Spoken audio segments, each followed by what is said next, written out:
In 1958, a guy by the name of Lloyd Rogers walks into D&H Supply in Cleveland, Tennessee. And today, approximately 80 years later, there's over 33 wholesale supply groups. And I have his son, Jeff Rogers, with me today.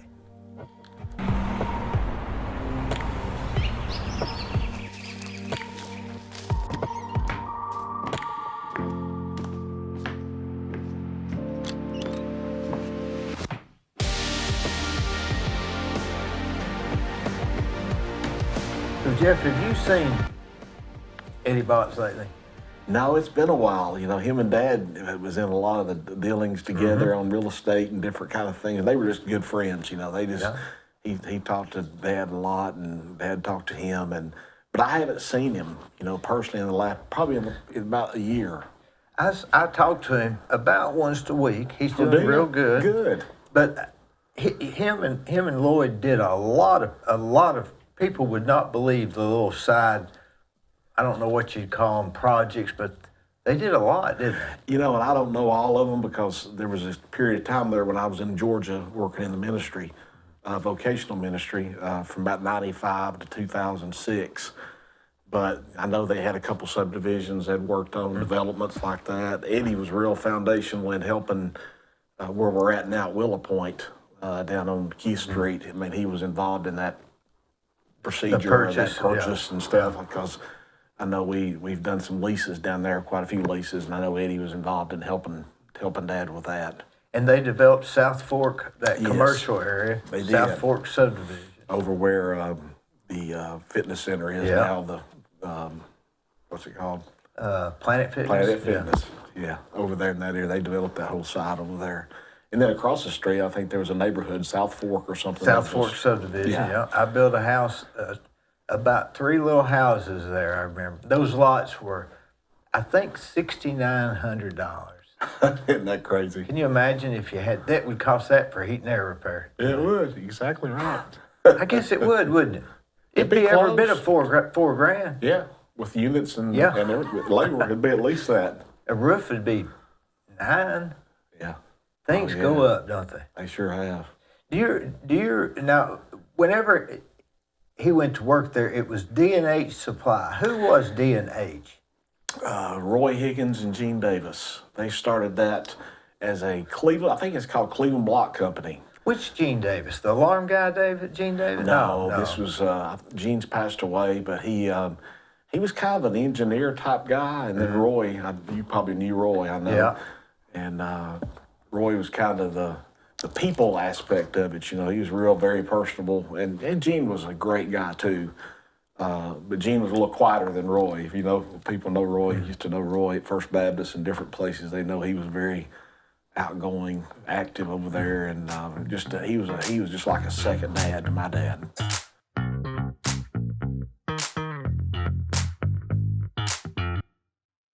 On the courthouse square at 30 2nd Street is the law firm of Logan Thompson Law. Since 1965, they have served the legal needs for the good citizens of Cleveland Bradley County. If you've got a problem, they're no problem. Give them a call.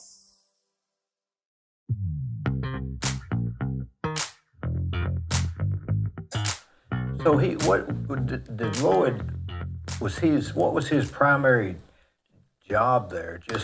When he started out, they had hired him. They said they needed a bookkeeper and they needed somebody to run back and forth between the store and the office up there. The office was in where D&H Builder Supply was, and of course the store right there on Church Street at that point. So they had him running down there, work on the counter a little bit in the back, and then he'd run up and do some bookkeeping. And you know, that was many years ago, and less computers and all that kind of thing. So that's kind of where he started out. And then I think it was in 1973. At that point, there was D&H Builder Supply, and my uncle, Charles Howard, was the manager at Cleveland Plumbing Supply, which was right there on the property. And that's where Dad was going back and forth.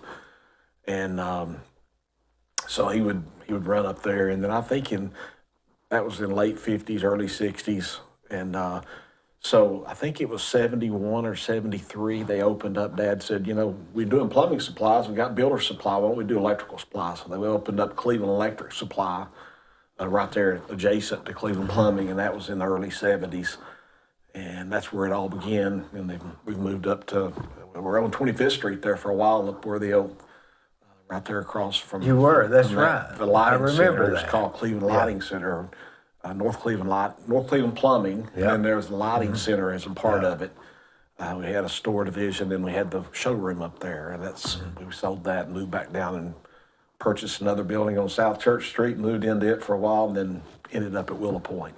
You ever miss being on Church Street? It's. I worked down there. I started in about 80 full time in '83 after I graduated from college, and I'd worked down there summers when I was 14, 15, just working. Steve Raper always used to say, man, I'll let Jeff go deliver when he was 15. He said, I didn't care back then. Yeah. It was good to be there. It's about, I think there's 24 acres, 14 acres. I can't remember exactly. That's around 20 acres down on Church Street that we still own. That's where our distribution center is right now. And our old store is still empty. We're using it for warehouse space too, for more water heaters and stuff like that. But it's because I worked in the counter area, the sales counter, and then in '83 when I graduated with an accounting degree, I moved up and started working in the office, which was where the old D&H Builder Supply was. So those things, you kind of have some ties down there. But it's such a great location over here on East Street, though. You got plenty of room there, plenty of showroom, sets up high. Yeah.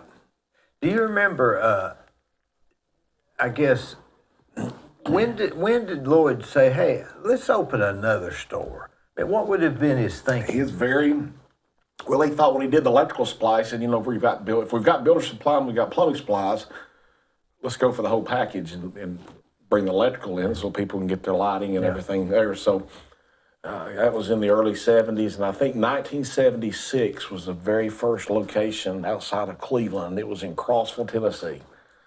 Ronnie Guthrie. Yeah. Ronnie was from this area, up in the Charleston area, and Ronnie had worked there, and Dad said, "Why don't you go up to Crossville and open our first branch?" And he did, and we've been in a couple locations up there in Crossville since then. And we're downtown Crossville now in the old car dealership down there. We've been there for quite a few years, but that was our first thing outside of Cleveland. It was called Crossville Plumbing and Electric Supply at that point.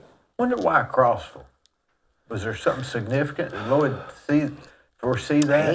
They were doing, I think, Fairfield Glade and all that was getting going, and I think Ronnie might have had some ties up in that area. He might have had a little bit of family up there. I'm not really sure, but I know what he liked to try to go. He liked to try to go into a little more rural areas, not in the metro areas at that point, because he felt like if he went into some of the rural areas where growth potential, then it was always maybe less competition, and you could also be a part of the community. And that's a big thing for him, is to try to not just provide jobs and supplies, but to be a part of the community. And Crossville was kind of the first thing up on the mountain, and it's been real successful. It's been a great store for us over the years.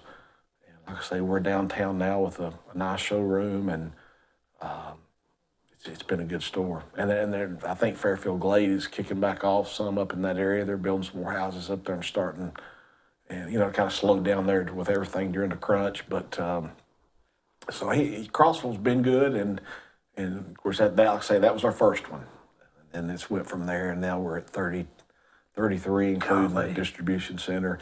Have moved into some metro areas. Typically have stayed out of that area because it's such low margins and there's so much competition. But now, no matter where you go, you got competition, because you got Lowe's and Home Depot just about everywhere you go. You didn't have that then to deal with. No, not as much. It wasn't. You're mainly dealing with local builder supplies or local plumbing supplies, and you'd have some chains come in. Ferguson's been around for a good while.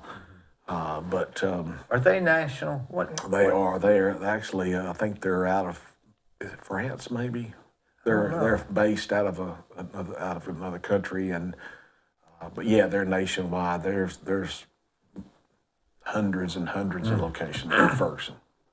I don't know how Home Depot and Lowe's can, but when I started building, the local supply place was where you got just about everything you needed, including the news.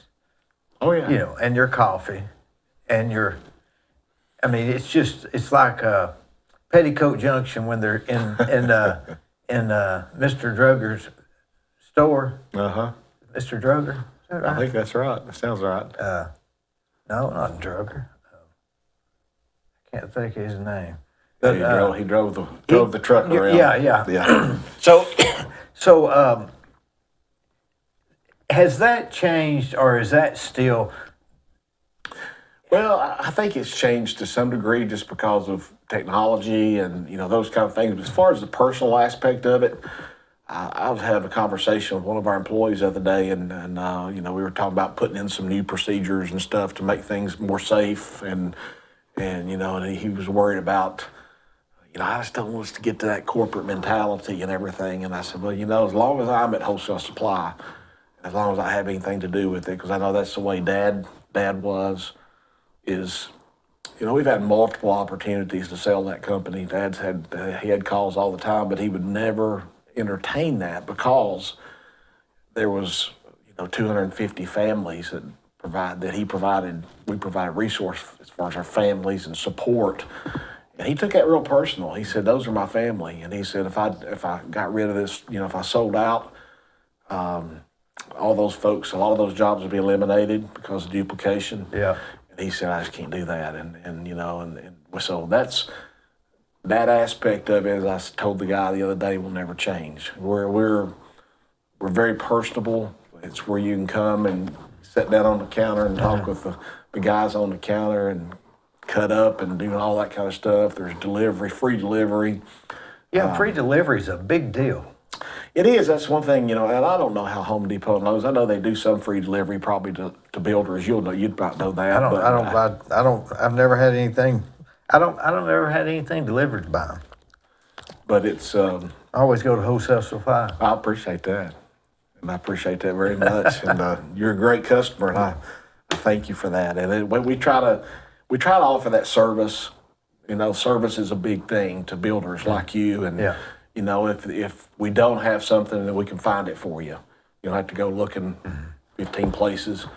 And we try to be very competitive. We try to be personal touch. We try to have free delivery. We try to be, part of the community. And I think we've tried to do that. And that atmosphere I don't think will change. As I told the girl the other day, I said, I'll never, as long as I'm here, it's family. And we call them Wholesale Supply. We call our family. We don't call it employees.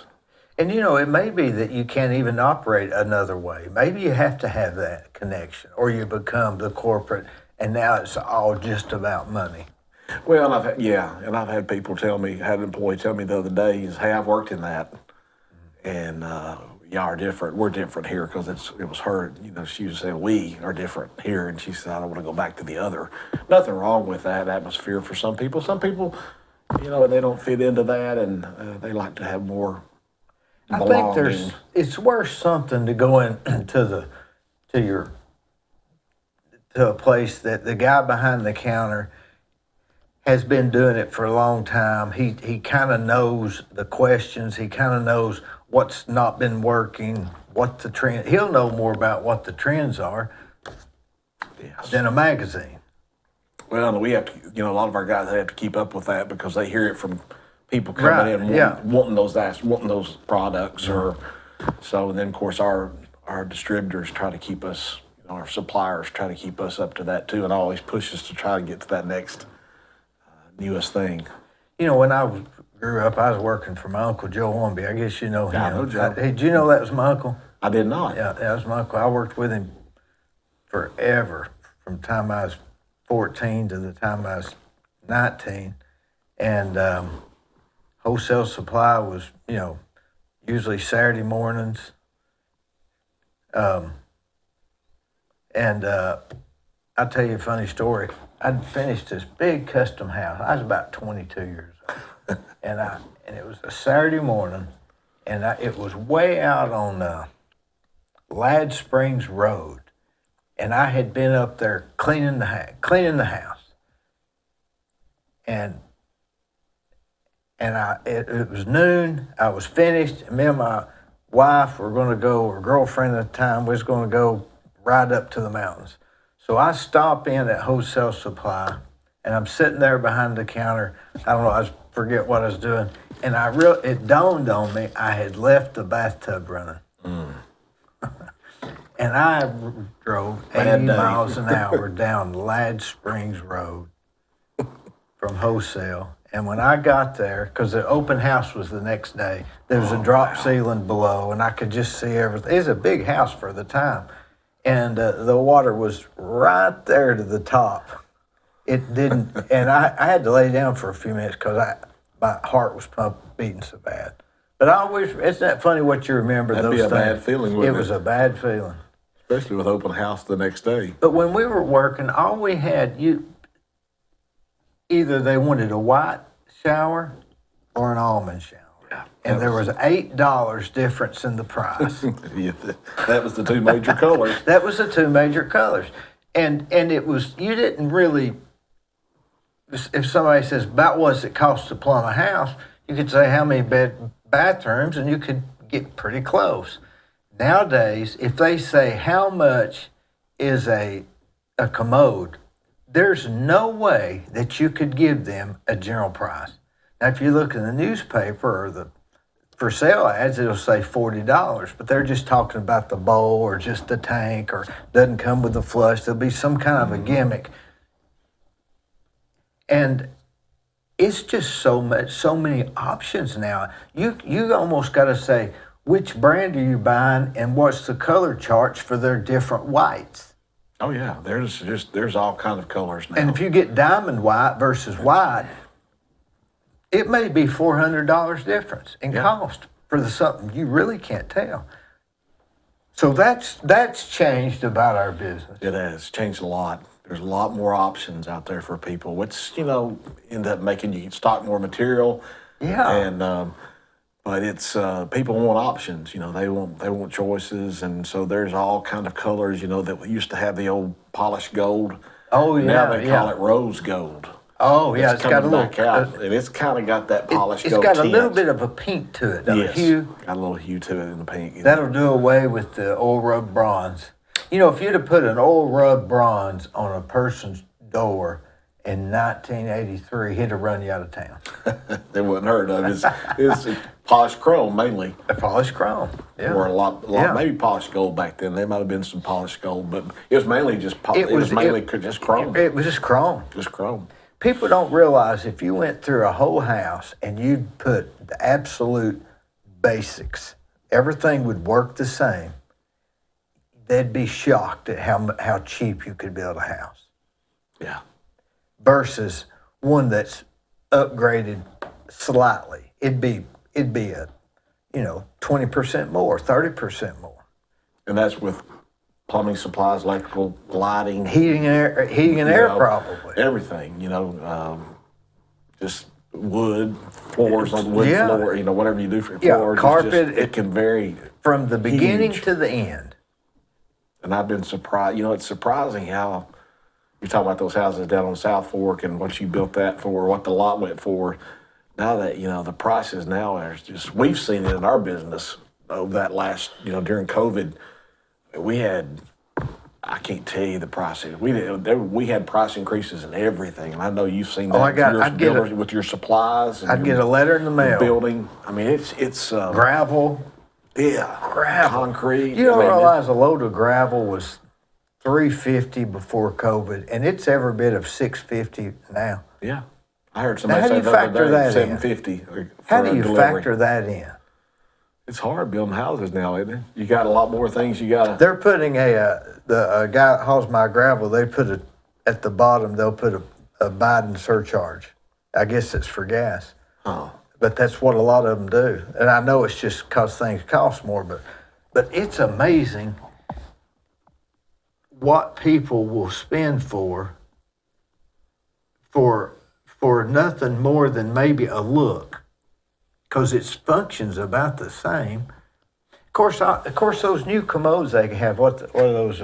I use those pressure tanks. Yeah, a lot of people. Some people Boy, use they those. are really something now. They work. Yeah, No electricity. a lot of force behind that. A lot of force. I mean, they're really good, Yeah. and they're not very expensive. No, they're not bad. They're twice as much or something, but not much. No. Remember the round commodes, what we used to call the jailhouse commodes? It was round, and that was mainly it. You could get elongated labor later, but there wasn't no comfort height. and No, it all wasn't that, a comfort height. Yeah, it was. It's been- Comfort's not handicap, it's just a little bit lower, I believe, right? I think so. I think, yeah, I think there's a handicap that's maybe an inch or two higher. Yeah. That's a little bit higher, but most people go with the comfort height now for Yeah. the most part, or just a regular. You sell. I think you sell a lot more elongated than you do round anymore. oh yeah, I don't even know if I don't think that'll come back in style, do you? The round? There's still some people that use it, because they're cheaper, they're Yeah, less expensive. But most people won't. I guess as our bodies have got bigger, I guess. they Maybe like so. elongated, Maybe and maybe taller too. Yeah, it is. That comfort height's a big thing. People really like that. Did you see where whatever happened to Bill Gates when he was giving that money for anybody that could come up with a flushless commode or waterless commode? Did you ever see that? I didn't. Yeah, remember I that. forget. He was offering $1 million. I'm wondering how that came out. They have those now. How does Like it in operate? urinals, they just have, it's flushless. They have like a cylinder in the bottom of it. We've never really sold that many of them. We can get them, and we've sold some. But I've always made me wonder how it's going to work. Yeah. But I know they have like you have to change out a cylinder in the bottom that's Cartridge or something, disinfected, cartridge like thing. I've seen them at a few restaurants and hotels and things. They'll have those in there, but I don't know. It's. I've always wondered, had my doubts on that. Do you try to stick with main brands like distributors, or how does that work? I mean, We do. We've had to go. COVID brought a big change in our business because we were very loyal to our suppliers, and we've carried Kohler and Mansfield and Square D and some of those brands for over 50 years.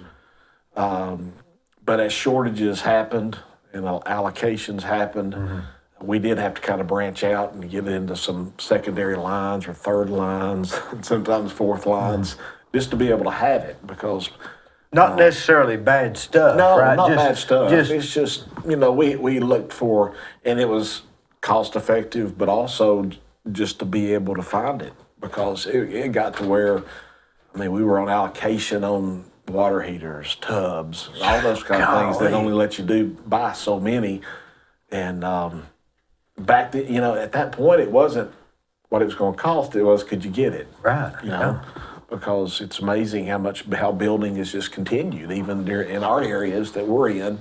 We've been very fortunate to be in areas that still seem to be growing and seem to be, there's some areas that are not as robust and as good as others, but then most of our areas have been continuing to grow. There's still housing, still a lot of multi-housing, and that is huge. And we've branched into a little more in the commercial. We've always been kind of in light commercial, but we've got a guy now that's over just quotes and doing estimates for folks. So we have a lot of, light and even medium industrial come in now. We deal with plants and always You have to kind of but guarantee a price for them for a while, right? we do.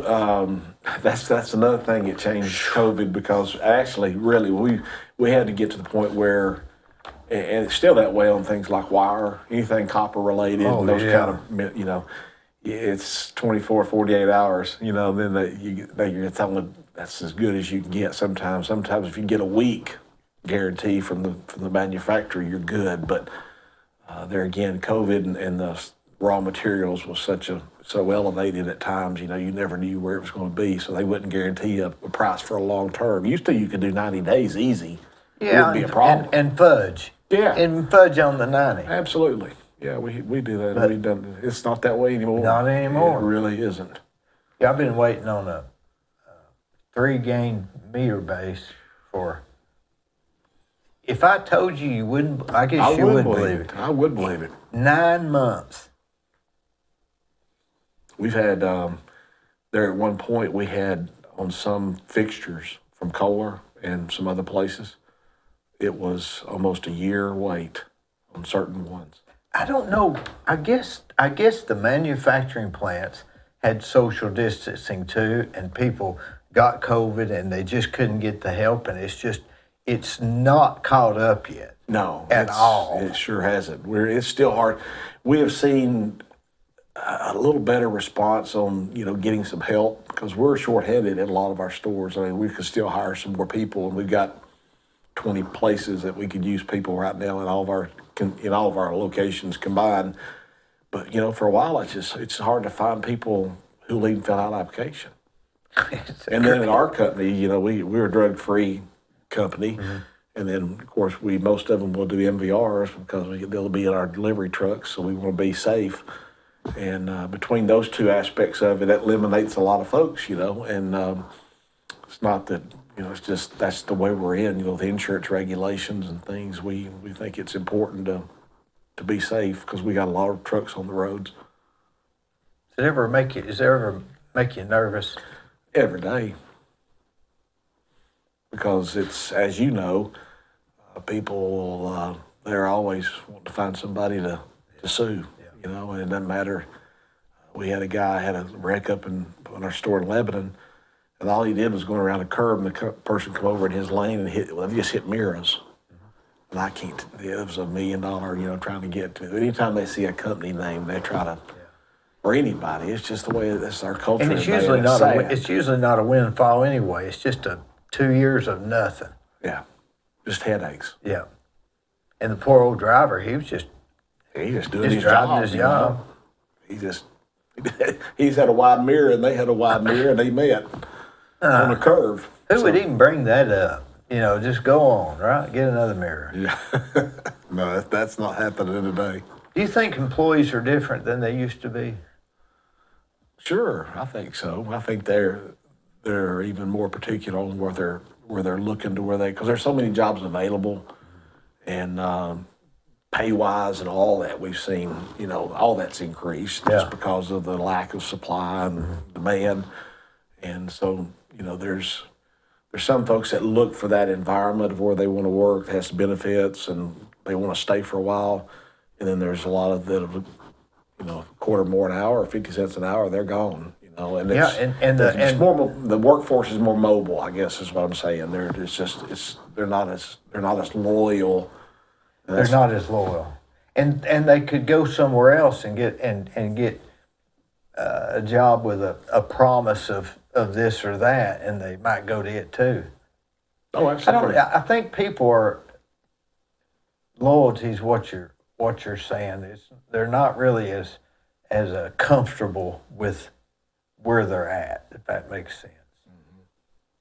And we have been so, as Dad always said, our people is what makes our business. Our customers, of course, but also if we don't have the people there behind the counter to be able to do like what you just said, ask the right questions and try to troubleshoot things for people. And we've got a lot of folks that are 20 plus years with us. We have one guy, the guy that does our quoting, he's from Cleveland, lived in Cleveland, went to Athens, managed Athens store, managed our Chattanooga branch, and now he's back in the office and works 4 days a week doing the quotes. He just celebrated 50 years with us. Is that and right? We've got several people like that. Who's that? Charlie Orr. Oh yeah, Charlie's been in here. Yeah. He's been around for a long time. That is one thing that y'all are noted for, and I guess Cleveland Plywood, you and Cleveland Plywood both, is having somebody work with you that long. You got something going for you. Well, you want to hope so. Just because relationships are big for us, and that's why we were so loyal to our distributors our suppliers, is because we work with reps, some factory and some individual reps, and we end up having great relationships with those folks, and they take care of us, and we try to take care of, do our best with their product that we can do. And it becomes more than just a business relationship. You know, I've got some dear friends that are reps right now that are just, all I had to do is just pick up the phone and call them, and they'd be here if there's something going on. Oh yeah. You know. You know that. I know that. There's I no know doubt. that. I know Boy, that. that's a comfort, isn't it? It is. It is. I believe if I needed to get into wholesale supply or Cleveland plywood, I believe I could get in on a Sunday if I had to. And we've done that. You know, somebody- We've done that plenty of times. You know, in an emergency. You know. Here, about 2 years ago, I was doing a job, and I forget where it was, and it was Sunday morning, and I had to have something from J&J Drywall. And of course, nobody was there on Sunday. I parked around backed my truck up to the fence, climbed the fence, went into their carport, got it, threw it over the fence, and took off. I thought, boy, if they've got cameras or what. And I went back the next Monday and I said, I need to pay for this. And they said, well, we hadn't sent it to you. And I said, well, I got it. And I never did tell them. I went in, because they had an open shed in the back, and that's where I knew it was. You've been brave, weren't you, Dee? I had to have it. I had to have it. Remember when Cleveland Plywood was open on Saturdays forever? Yeah, They we were quit too. that. We were open half a days on Saturday for a long time. Steve said all they did was pick up material, pick up returns on that day. So, you know, I think that it's not necessary like it was. Yeah, but I think a lot fewer people are working on Saturday. That's it. In They the buildings, in the building industry, you know, as a Yeah, whole. as a whole. there's a lot that still do, but as in general rule, it's Monday through Friday now. It was always, when I was growing up, it was Saturdays. Saturdays you quit at 3. You did not work. Right. We always were open to 12. We were open from 7 to 12, and then we went home and that was for so long when we went to not working Saturdays. Some of our guys think, golly, I don't know what I'm going to do with my Saturdays, but they were glad to have them. Yeah. You know, they It takes found some out- getting used to, It doesn't does. it? It does. But it is a different culture. Do you think that running 33 stores is different than 10? Not just by the same number, or is there a point where it's just really a whole lot harder or a whole lot easier, like a diminishing returns or? Well, I think of course, the more stores you have, you'll have some stores that may be unprofitable for a year, and you have some stores that'll help carry that load, so you help balance that out. Yeah. The problem with more stores is you just got to have more people, and that's the thing. You know, that we typically, a lot of times, we'll try to promote people internal for managers' positions, and so we're always looking for young people who want to be in that business, you know, and try to put them with a manager and raise them up so they can be a manager one day. My executive vice president he started out in Cleveland, and you know he's a great role model of what can happen if you want to come on board and start in the warehouse and start in, you know, from the bottom, you know, pretty much, and come up. And now he's in his position. He was asked to leave Cleveland, go to Shelbyville, Tennessee, and open up our branch in Shelbyville, and so he went up there, and now then he went into a district manager role. And then he was not a vice president. He was an area manager, and then a director over our operations. And now I've asked him to be our executive vice president, and he's kind of over all the area managers, which handle typically 3 or 4 stores each, sometimes 5 or 6. They just kind of monitor all those stores. So the more stores you get, the more accountability you've got, which requires more good people and more people that you can really put your trust in. That's the hard part. I mean, it's not hard, but you know what I'm saying?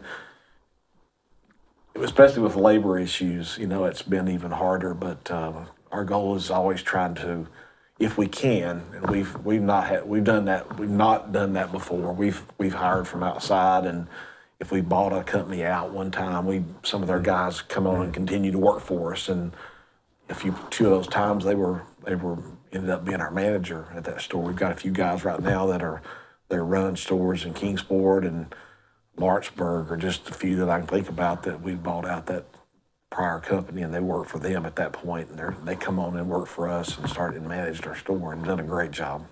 You've got the best back office of anybody I deal with, as far as bookkeeping, billing, all of that. I appreciate I mean, it's that. just perfect. We are very blessed. We're Aileen. very blessed. Aileen is phenomenal. She's I'm glad you're going to be on these. Just not turn him on and listen to him. But no, But Aileen, not just her. There's a lot of them in there. yeah, she's got a staff of 2 other girls, and then we've got a bunch of girls that do our payables and How much? Like when I get a bill, it's got the blue wholesale supply. How many of those sheets? How much you spend a year on those sheets? Is it like it's it's funny you say that because we've tried to go a lot more electronic now. We'll ask people if we can email their invoices to them, Yeah. which has really cut down on our mail. But it's a sizable expense when you're sending out. You used to send out a couple every time when invoices would, not daily invoices, but every 3 or 4 days we'd send out invoices, put them together, Yeah, and send yeah. out. Now it's usually weekly or more than that, just because of the cost. But it's a sizable expense, just trying to get the notices out there. But people want to know that. Some Yeah. people they'll give you a ticket at the counter and they'll say that's your invoice. yeah? But I think that's too easy to lose, and Well, you don't respect it as much as you do that mailed invoice. I think the mailed invoice is reverenced. I think because if you email a bill, I mean, I get some places email bills, but it's so easy to get lost in this. It could go to spam. oh yeah, yeah. Did I print it? Was it 2 pages? All that stuff. Yeah. Of course, every day I write a check for every bill that came in that day. So I can post it and know where I'm at. So I'll have multiple checks written Right. for whatever. I don't pay by statement, I pay by invoice. Invoice. Because in the 30 days in the house, you can get out of control in a week if you're not watching. Absolutely. Next thing you know, you're out of budget. If you're finishing something out, and you start getting those finishing products in there, then it doesn't take but about a week, and it can make a huge difference. I built this one building. I won't say whose it is, but the lady ordered. This was back when a light fixture was, $50. She bought $5,000 worth of custom exterior lights. She decided she didn't want them. Anyway, I went to Lloyd and me and him worked something out. I forget what it was. He looked it up and got it down to cost, and I ended up paying half. I forget what it was. And last year I gave it to somebody, and they made some pot holders for. It was nobody else would have wanted them. No. It was so odd, We've had a few of those. We've had a few sinks that, some of the sinks in one of our showrooms up there, that were the old sinks that had the flowers on them and stuff. Oh, yeah. Just custom stuff Yeah. that you get ended up getting stuck with, we've had to liquidate a lot of those or just sell them for hardly anything. And a lot of that, like you say, they don't want it. Sometimes we had to scrap them. Well, they don't understand. They don't understand. You can't take some of that stuff back. And Right. plus, even if you do, you got shipping, and you got restocking, and the restocking is an expense. It is and we like to take stuff back. I mean, we don't like to take it back, but as a service, we'll try to take it back. But if there is, I'm talking about special orders. Stock stuff we take back all the time. No, service charge or restocking. But on a special order item that we don't normally stock, or it may be one of those faucets you talked about, or a light fixture, then you can bring it back. But if the manufacturer charges us a restocking charge, we have to kind of pass that along. That's what me and Lloyd were working out during that time. I remember now what it was. It was the restock. He even got them on the phone for me. Well, at some vendors, they're more and more they are now, just because of. Well, wholesale was, you could go in there and talk. I could talk to him. Oh yeah. You couldn't have done that with Lowe's or Home Depot. No, he was always kind of an open office, open concept, and he would travel around all the stores and go see the guys. Yeah. And like I say, it was family to him, still is. You know, now, what year did you graduate? Graduated from Cleveland High School in '79. Graduated from UTC in '83 In accounting? in accounting. Who did you graduate with? Did you graduate with, Mike Sharp, Mike Sharp, Doug Robert Elrod? Thompson. No, but Doug, I think, was at Bradley. But at Cleveland, the ones I'm thinking about is John Kimball. Yeah. So you graduated from Bradley or Mike Cleveland? Sharp, Cleveland. I graduated from Cleveland High School. And so those are a few that I can think about in town. Well, that was a good class, wasn't it? was a good Everybody's class. successful, wasn't it? Had a lot of successful people Wonder in there. why those years. Any reason? I don't know. Maybe, it just depends on what people want to, I think it's their aspirations, what they long for, kind of, what they get, a lot of circumstances too, what goes their way. And Now, you said you went to, did you go into theology? yeah, in 1995, I had always done a lot of lay ministry in, What brought that on? You care to tell me? I mean, well, when I came to know Christ and he changed my life, when was that about? that was when I was in middle school. Okay, that's been a long time ago. So, But probably in my I was first married at 18, so as a young couples and young adults, then we were very active have always been active in our church. Dad and Mom were active, and so they were active. Oh, That's yeah. what brought. Yeah, that's what started. I mean, I was always in church. They were. That's how we were brought up, and so it was just a normal part of our life, and we enjoyed it. And not always, as kids, we didn't always Sure. enjoy it, but Christ he's changed. He changed me, gave me different priorities and different aspirations. And when I say that, I don't mean to say that I'm not all in the business, because I am all in. But at that period of time in my life, I feel like in 1995, I had fought that battle of, do I stay with the company or do I go into full-time vocational ministry? And I finally just had to surrender and say, okay, God, this is what you're asking me to do. I didn't know for what period of time that would be. You couldn't get it off your mind. You just had to try. Had to do. And my first position was in Lawrenceville, Georgia, in Gwinnett County. And I was going to seminary down in New Orleans Seminary, which had a location down there in Georgia, not far from Atlanta. They had a satellite campus, a church that mainly did classes, and I was going there and attending some classes and saw this job on the bulletin board. They had it posted, youth pastor. And that was one thing I said I'd never do. I said I'd never be a youth pastor, because I was at that point in 95, I was 28, 29. I was born in 61, so You were rolling. I was older than somebody who would come in and normally do a youth pastor job. So, but man, I had great years at that. I was at that church, and same church down there, worked with a guy and stayed there till 98. Youth pastor, pastor of education, and basically associate pastor. And I preached for him some, and then came back up to Cleveland.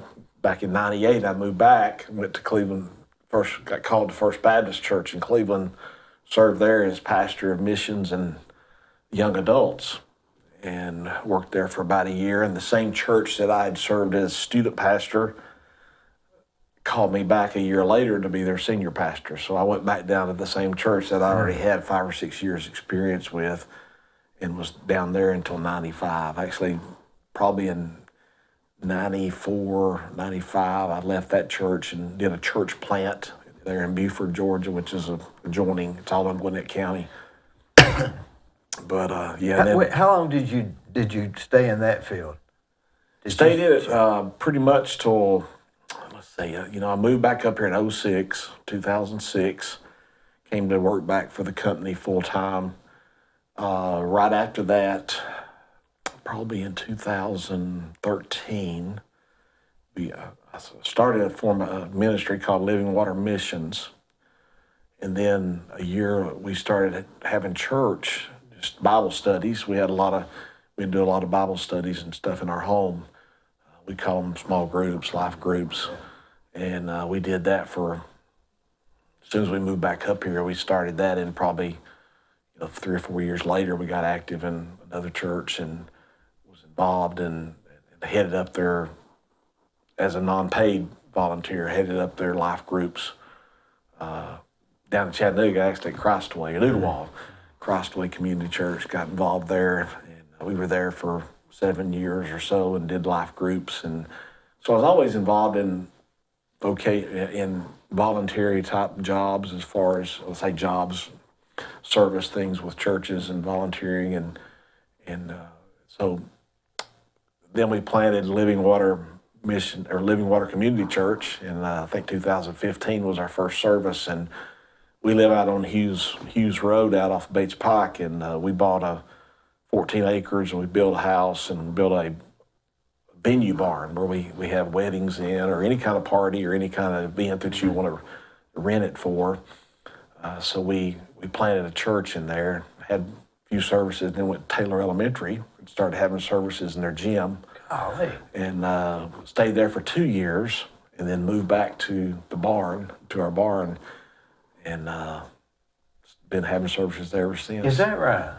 Got Sort of got your own church in a sense. Well, yeah, we've, see, that was in 15, so 8 years ago, and I pastored it mainly, again, unpaid, volunteer, bivocational kind of thing, for about 6 or 7 years. At that point, Dad's health, I was at wholesale again, at that point. So Dad's health, began to get worse, and began to take a more of a role in the company, as far as taking over pretty much for him, is what he was doing, because of health issues. So then I had some health issues myself. I went through colon cancer, had a couple neck surgeries and spine things. So it got really difficult to run that company, plus pastor and preach every Sunday, plus do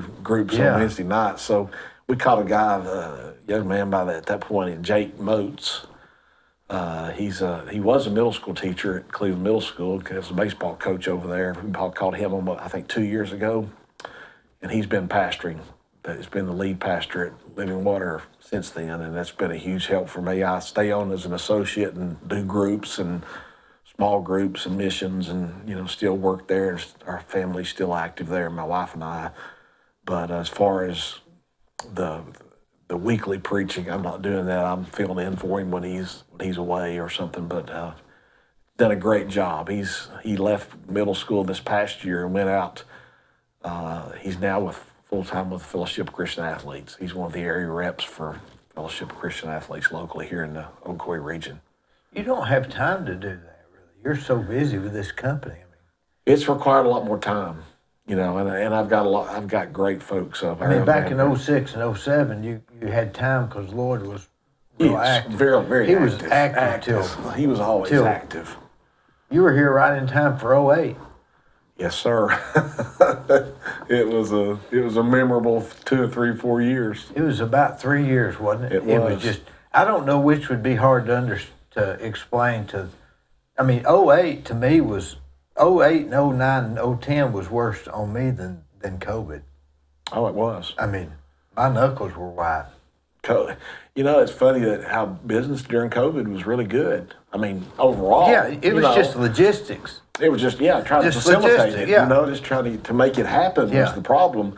I think the demand was still there, probably even more than they ever expected it to be. I think that's what kept people busy and sane. Yeah. But absolutely. 09,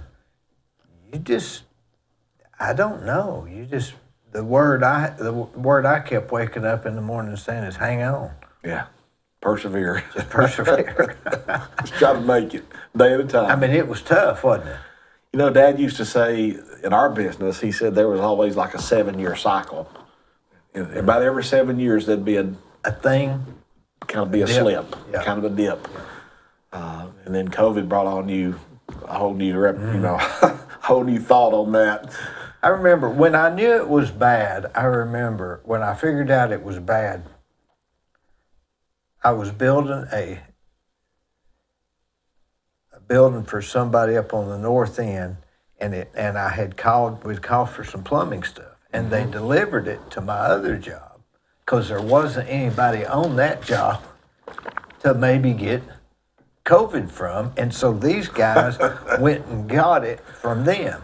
Now that wasn't my doings or your doing. That was the delivery guy driver and the guy that was going to use it. So they were social distancing themselves. They were delivering it to that job for that job, so they were working that stuff out without us. You know, people, it got to where we'd never done, and this was a lot of never done it this way before. You know, I remember sending out a lot of messages to all of our branches and our managers, you know, okay, I know we've never done it this way. That was a whole year, 2 years of this change and transition. But, you know, it even got to one point during some of the worst of COVID, we kind of closed the counter area for people coming in. We'd take orders at the door. And you'd leave it outside. Yeah, leave it outside or deliver it, you know. And or they could pick it up at the door. We'd get it ready and bring it to them, so there was as less contact as we could. You know, it's so hard to try to get plumbing people to wear masks. You know, that was a battle. Yeah. But you know, you had to. I mean, it was there again. It's accountability. You had to do what was best for you. I always said, we're doing that. It's good for our customers and our employees. You know, and we try to protect both of those. So we were all kind of flying by our seat of our britches and so was everybody else with COVID because it's something they've never seen before. So we kind of had to follow guidelines, CDC, all those things that we had to go by, and it was a change. It was a big change. It was a big change. I had people. And it's totally affected, you know, our economy. It has totally affected every aspect. Still today. Yes, sir. And I'm not sure if I think it'll probably go back to the way it was. They say that major crises speed up the inevitable. Like, you know, a bad economy will speed up the inevitable. COVID, I think, sped up the inevitable of maybe, you know, no newspapers and maybe less buying at stores and more Amazon type stuff. But we're kind of immune to that because people want to go see it. They want to buy it. They want it that day. It doesn't fit. They need to send it back. So there's still a lot of folks that want to do that. You know, they want to touch it. They want to see it. They're buying something they don't necessarily always just want to, and that's a huge, huge business for everybody. Yeah. I mean, we all know that between the Amazons and the Walmarts and the big one, you know that. But there's still a lot of people that really want to. They come into our showrooms, or they come and they'll even take a brochure, but they'd prefer to see it. Yeah. You know. That another thing is a lot of this fancy stuff people want. If they order it online, that's almost okay because there's no money in that anyway. You're just going to have to return it because they don't want it. Right. We get the bulk here. Yeah. Let them buy that stuff. Because a lot of it's too odd anyway. That's right. You know, I bought some of these commodes that just shatter.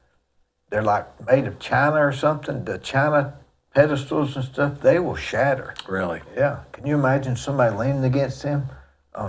These just shatter. And delivery too. Yeah. I mean, just trying to get it in, I'm ship it in. I'm talking about the ones you buy online that are from these wild places. Yeah, they'll come broke. Yeah, that's the big thing is it's hard to get pottery or china. Oh yeah. It's hard to get it in on pallets without having some damage, much less just sending something through UPS or a Freightliner. Yeah. So it's. You ever drive through Cleveland? And as you're driving, you see all this stuff going on, and you think back of 1976, 1981, 1987, all the way up to really the mid-90s, and you think of all the people that were movers and shakers then. Most of them aren't doing it now, and things are different. I mean, wholesale supply was way down on that end. Cleveland Plywood delivered on Saturdays. Y'all delivered on Saturdays.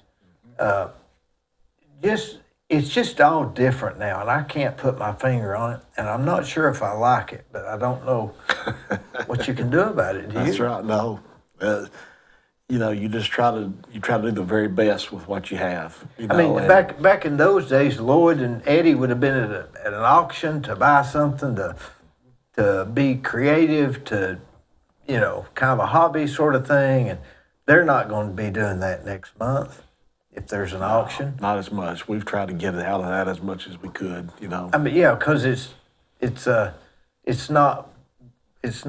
Well, I don't know if you can even do it like you used to because there's all the regulations, Yeah. subdivision, stormwater stuff. You're right. You have to deal with a lot of regulations too. Oh yeah, because our folks has got to deal with it. Our builders, Yeah. contractors, they're having to deal with it. So as a result, we end up that's passed on to our suppliers. They've got to deal with all those regulations, and so it's And they've got to be aware of what the rules are in Cleveland, Locally. Tennessee, not necessarily. because we see that a lot in Middle Tennessee, the Nashville market, in that area up there. What they require just electrically, for a house, a box, and all Arc the fault connectors and stuff like that. All those things are.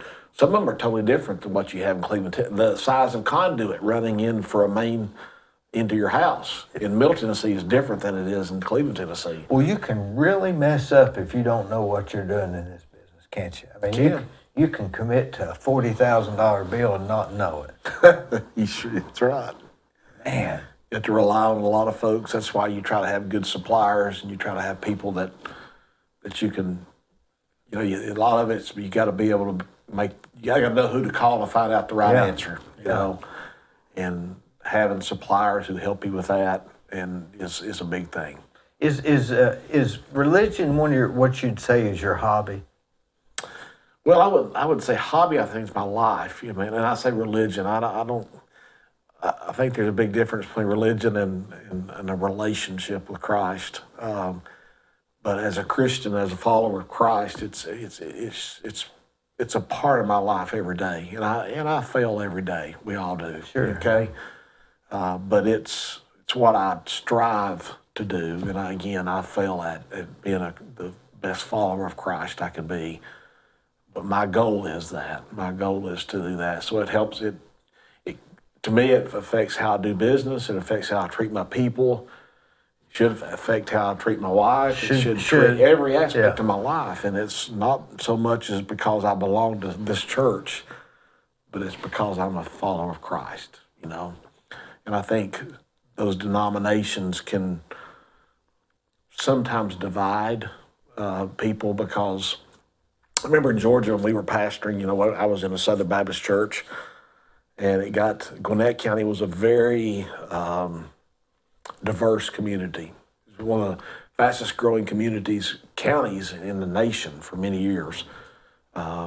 Swanee, up in that northeast Atlanta area, Buford, where the Mall of Georgia is, all that area was a huge growing area. So it was nice to do a church there because you had a lot of people coming in. I mean, but you have these mindset with some people, that Southern Baptist to some people meant they didn't like it because they thought it meant restrictions or and it's not always right what their perception was, but to people, perception means everything. So you see a lot of churches who are going to taking denominations out of the name. It's like Living Water Community Church. We're Bible based, and we have a lot of the same theological beliefs that the Southern Baptists believe. But what you try to do in that is you try to take away any preconception of people that would keep them from coming in, at least to give you a shot to be able to build a relationship with. Because it sort of goes back in a sense to buying, this brand sink and that brand sink and that brand sink. You can wash your hands and it drains. So that's sort of what religion or following Christ is that. And these other brands are just sort of a different way to do it, but their all purpose is just to wash your hands. And we hope that, you hope that, and I'd say the major denominations are that way. They're all believe the main, keep the main things the main things. Yeah. And there's a lot of different ways of doing those main things. You got some who do more contemporary music. You got some who do a lot of the hymns. So there's a lot of way of doing those things, but ultimately it's about Christ. It's about Jesus. The old timers though, they were more dogmatic about Church of God, Baptist, Sure. Church of Christ. It was more like almost tribal in a way of, I'm a member I'm a member Yes. of, that sort of thing. And I don't know why they did that, but and it served them well. I guess they had more people. I guess more people went to church then than they do now. Percentage. It's amazing the difference in percentages between So- now and. Maybe they had the right idea. You ever think of that? I know They it had a lot of divided great a lot They of had people. a lot of great ideas. They had, if they kept those ideas those building those relationships, because it created a lot of community. Created family, Sure, created yeah. people. Like in Gwinnett County, I moved to Gwinnett County. I didn't know a single person down there. That was a big change for me because Yeah. I lived in Bradley County all my life Yeah. and grew up here. Go down there, I didn't know a soul. I didn't know the pastor I was going to work for. I didn't know anybody. And so that church became my extended family, And I think that's what churches should be for a lot of people, whether it be Baptist or Methodist or Church of Well, God's. that's what the old churches were. They were communities that, somebody had a fire, they would get together and Help. get the clothes, Goes all the way build back the to the barns, disciples. build the barns. That's right. You go all the way back to the disciples' first church in Acts. It says they got together and if anybody had a need, they'd all get together and help meet that need. Whether if they had to bring stuff together to sell it and meet that need, that's what they did. And so it was community. So we've gotten now to where we get divided because of The minors, things that's not basically really essentials. traditional, Absolutely traditional. just kind of traditional. Yeah, it's. I think that's hurt the church more than helped it a lot of times.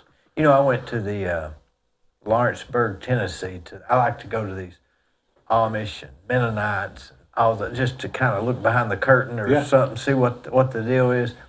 Well, they didn't have a tour, but you could drive around the area that they lived, and they would sell baskets and stuff. And so I went around, and finally I found somebody that looked like I could talk to, and I said, hey, you believe in God? And he said, yeah. I said, you believe in Jesus Christ? He said, yeah. And I said, you go to church on Sundays? He said, yeah. And I said, do y'all take the Lord's Supper? And he said, yeah. Yeah. I'm thinking, well, what's the difference? And I said, you ever heard the song Amazing Grace? He said, no, I don't believe I've heard that one. of all things that would have been different, you'd have thought that would have been. So I asked him about his suspenders. He said that was just tradition. So they aren't that much different than me and you. But boy, they look like they are, but they're not. Right. There again, it's those foundational beliefs, because a lot of people, back years ago, it was couldn't dance. You couldn't go to movies. Couldn't go to the prom. it was mixed bathing. Remember that? Yeah, it was for the good or bad. I don't, you don't know how to say that, but I think that I think that's majoring on the minors. A lot of times we do that instead of focusing on what we ought to be focusing on. Just the relationship. Yeah. And some of the old timers will get mad when you use that phrase, relationship, because they think it's more, Yeah, the religion, it's religions aren't bad. I mean, denominations aren't bad, No. as far as just in the. That's what started most of the wars, is religion. Yeah. It's what's going on. That's what's going on right right now. now. That's Right exactly now. right. I mean, they're fighting for the same person, right? I guess. I'm not sure how not that always. works. Not always. I don't think always over in Where did, some of the where did Middle they East. where did they split up? Do you know? Was it Jacob and Esau? Back in those days, when That's they were when divided. In other words, they thought Jacob gave up his birthright. And I may have this all messed up. Well, it goes. even a little later than that, when the where they're fighting now in Iran, Middle East, Yeah. the all Gaza that Strip. area was when one decided to follow God and the other decided to, there was judges and there's kings and they all was trying to do those things to be able to somehow feel like they were trying to reach God. Yeah. But it comes to the point where, and in Israel, which was God's people, they failed him many times. And he always said, "If you'll just come back to me, Yeah. I'll And they always bless you." did. They always and they usually did. did. And then they separated. And I think that's where, if you read the last book of the Bible, which is Revelation, which I'm not a scholar in, so I can't answer a lot of those We can speculate. prophetical things. There's a lot of answers in there, but there's fighting going on right now. The Bible says there'll be wars and rumors of wars towards the end of the time, and we've seen that. The area where they're fighting in, that's where in biblical days it That's where it corresponds to was, where it's yeah. at. Yeah. And God prophesied that. Jesus prophesied that. The prophets prophesied that. And That one scares me more than Russia and Ukraine. For some reason, I just have a worse feeling about it. Don't know why. But it'll probably be okay. They'll get it all worked out, right? I don't know. I don't think so. Not until Jesus comes back. Do you think that you're looking to get more stores, or are you good No, where you're at? What's the thinking? We're always wanting to grow. Dee, we're one area that we've tried to grow in more over the last few years is in our outside sales area, because you can, if you put people on the ground, going out visiting people, trying to call on people, builders such as yourself, contractors, it might cost you a vehicle and an employee, but you don't have brick and mortar into it. Right. And that's actually how a lot of our branches have started. We were in Crossville, and we started delivering, going to Dayton or somewhere like that. And once you build enough relationships there and get enough customers over there, then you think about, well, do I want to go over there and put a building, and then have a supply house there. And a lot of times that's what we've done. But the area that we've tried to grow in more recently is in our outside sales team, which has been more industrial, residential, residential has always been our main area of concern until the last, like I said, we've always been in light industrial, always with plants and manufacturers, always with government agencies, school boards and all that. We've always done that, hospitals. But as far as some of the bigger jobs, we were kind of didn't have the expertise, I guess you would say. So we've got into a little bit more of that, which requires a lot more of that outside sales touch of going over, some of the people like to be seen. They like to, you call on them. Yeah. And They want you to go come look at their plans and that sort of. walk through it. Yeah. Walk through it and help me. So we've tried to expand that team a little bit, and we struggle with that just because of finding the right people. Because it takes a certain person to be an outside salesperson. They're just not They usually have to be very well organized. very people oriented. Very good with people. You can teach a product, but it's hard to hire. Trust, honesty, those kind of things, and the integrity of a person. Those are some things that's harder to build than it is teaching them which toilet they ought to sell or something. The product is a lot easier to teach than their integrity and their. So wholesale, you're thinking still move forward? Yeah. Oh yeah. Yeah. We'd like to grow. We added. We were still in Sylva, North Carolina, and the state run a road. They put a new interstate or highway down through the middle of town, or going to. They're in the process of doing it right now. It's been a 5 or 6 year deal, as they always are. And it's coming right beside our store, and it's taking our property. So we thought we was going to have to move out of Sylva. Sylva's been a good location for us, I think, since '86.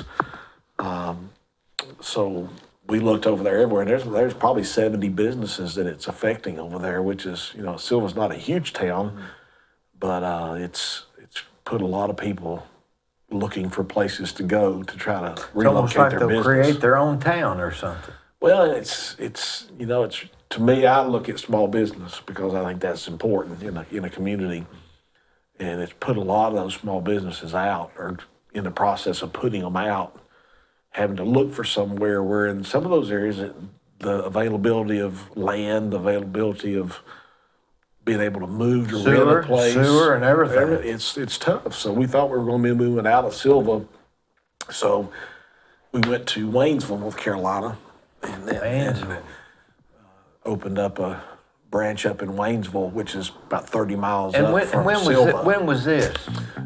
We've been up there almost a year in Waynesville.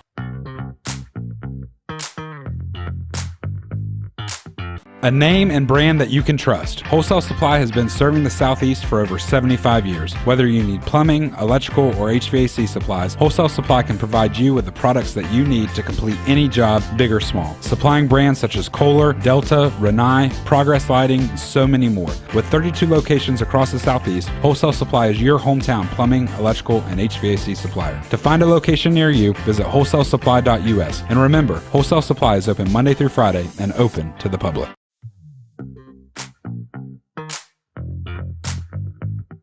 Waynesville, North Carolina. How long a drive is that? It's about 3 hours. 3 2 and a hours. half, 3 hours. How often will you go to somewhere like that? Personally, I don't. That's why we have district managers and So area you may not managers. go for 5 years. Oh, no. I'll try to go at least once a year. For a long time, we always did cookouts. Customer appreciation. yeah, I remember COVID that, wiped yeah, that out. yeah. And we're hopefully starting that Yeah. back soon. And I would usually try to hit a lot of the cookouts. Couldn't go to all of them, but I'd try to go to several cookouts a year. Because you had them We at to every see some location, people. I guess. Yeah, we had them at every location. We'd have some in the fall and some in the spring. Boy, that was like 33 parties, right? Yeah, 33 days. That's a lot. It's a lot. Didn't do them the same, we'd do them Yeah. usually some days apart. It wouldn't usually be the same day, but. Why would you be thinking more stores and not thinking just retirement? Well, I'm thinking retirement. I'm definitely thinking retirement. That's one reason, Mickey's there and Josh is there and, bringing some people on. I'd like to retire. I'm working 4 days a week. When I got colon cancer and had to go through some chemotherapy, thankfully just oral, not intravenous, but that kind of changed some. So I was taking off Fridays to try to recoup some from the chemo. So after I quit, and I've been clean 3 years now, I just kept that up because, it's good for my family, it's good for me. And you found out you didn't have to, I guess? Well, we've got good people. Like I say, I can walk away, or, whether I'm gone Monday or Friday or whatever, I know that it's covered. I really trust our people that well. So, like you said, in the office, those people like Aileen and all those have been there for years. All of our people in accounts payable. I've just got a real trust in them. They've always been there, and we're bringing up folks that I think hope to be there a long time also. So is Josh pretty much going to be taking your role? It'll be a little while. He's doing marketing and doing public relations. Of course, he's got into the commission Oh, yeah. role, and He like that? I think he really does. I think he likes that. So I brought Mickey on as executive vice president, and he'll be training, still working with some of those guys under the area managers and things. But I think Josh, really has that. He has that. That's the hope, is that he will. And I know he wonders whether he's ever going to go more in politics or not. But I think his heart is really there at wholesale. I think that's what he wants to do. So It's hard to get that out of a person when they've grown up in it. Yeah, that was what was so hard for Dad when I went into the ministry. Oh, It was Dad. hard for him to accept that. It was really hard. That created a little bit of division If there you between had me to and go him. back, would you have left then, or would you have? Yeah, I was still. You still. I might have left earlier. You had to probably do. You left had to earlier. do it Yeah. in your mind. I did. I felt like that's what the Lord was asking me to do. If I was going to be obedient to that, I had to do that. I know who I was trying to think of their name a few minutes ago. It wasn't Doug Elrod. It was his boy. Paul, I know who you're talking about. Did you weren't you friends with him? Seems like I can't remember. I can't No, I think know of who you're his talking name. about, but I can't. I know him like a book. Yeah. Isn't that funny? You can't think of names. So are you at the store 4 days a week at In Cleveland. 7 o'clock or 9 o'clock? Oh no, I usually get there about 7:30. Leave You got a around routine. 5. You got a routine. Yeah, pretty much. You Get go to there lunch with the same guy every day. usually, or at least a couple of guys. Y'all you switch know. around where you eat. Oh yeah, Who decides? that's always the question. Where do you want to go? When do you go at 12? We usually go around 11, between 11:30 and 12. When just do you depending on what's start? going When on do you that day. start texting and saying where do you want to go? Who? Oh, we just usually, one of the guys I go with he's right across the office from me. He's one of my vice presidents, and we go together, and then He'll say, "How about Jenkins?" we'll or "How about?" we'll throw out a few restaurants, Yeah. and they'll usually say, "Just go where you want to go," you know. And I'd rather somebody tell me instead I'm of just I'm irrelevant, aren't you? Yeah, I can go any of It those doesn't places matter. and be happy. I can go to the same place every day and just get something different while Yep, I'm there. me too. You go to the Old Fort every morning? You know, I used to. That's where Dad Yeah, was always yeah. at every morning. We were usually there by 6:45, 6:30 to 7. I haven't gone there as much since even when his health was going down, I would take him there. Even at one point, one of his nurses would have to come with him, and haven't gone there as much. Still go there a lot. Still go there. They're one of the places we go Yeah. at lunch, but haven't been there as much for breakfast. He always took a biscuit home with him when he left, right? He did. He always took. He'd go home and take my mom a biscuit, and usually my sister and one of his grandkids, and then he had somebody at the office. He'd usually bring a biscuit too. He was a routine guy, wasn't he? Or He is? really was. He was very regular at Old Fort. He was regular at Jenkins. Oh yeah, that's was right. there He about- ate there like every day, didn't Every day at lunch. he? Did you he know. have his own booth, maybe? He did. He ended up having his own booth, and they had a little sign out there, and Yeah. it still do it. Jenkins says Lloyd Rogers Lloyd parking Rogers. place, but Kay was good for him, and they were good to him. He was good to them, and loyal to them. He was a very loyal person. You know, he was routine. You know, he would go to the same places to eat. Pretty Was much. the Rogers from Cleveland originally? I think Dad was actually born in Bucks Pocket, kind of Polk. So he's Polk really County from area, but Cleveland. He's right in here. Yeah. Yeah, he grew up here. What Bradley his High dad School. do? He ran a lot of gas stations. He was a constable. Dad never was much in politics, but his dad was a constable. He had polio. His dad had polio, and so he had some issues with his legs. So, but he would run gas stations. He would. Didn't own him? Yeah, he had owned Oh, them. owned Yeah, them. he owned them and ran them. And then towards the end of my grandpa's life, they lived down on the property at wholesale, and my grandmother would clean the buildings. She would do the custodial work down there, and they lived in a trailer over there on the property and kind of guarded that right? too, watched it for protection and I never security. knew that. Yeah. Trailer's still down there. We don't use it anymore, but it's still there for right now. Well, sure, Wholesale Supply Group has been a success story. It's unbelievable. Well, we say it every day in our business, in our office. We say this: it's our people, and we hope it is. It's our beliefs and our Christ. You know, He's the one that makes us successful, and a lot of that. You really believe that's the I biggest? honestly believe that.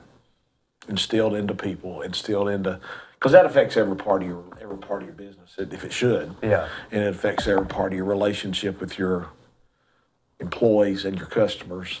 And like again, do we do that perfectly? Absolutely not.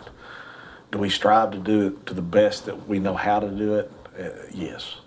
I would say that. Well, that's evident. Well, Hey, we're blessed. We've been I appreciate you coming. 78 years. I really do. Thank you. Appreciate you having me.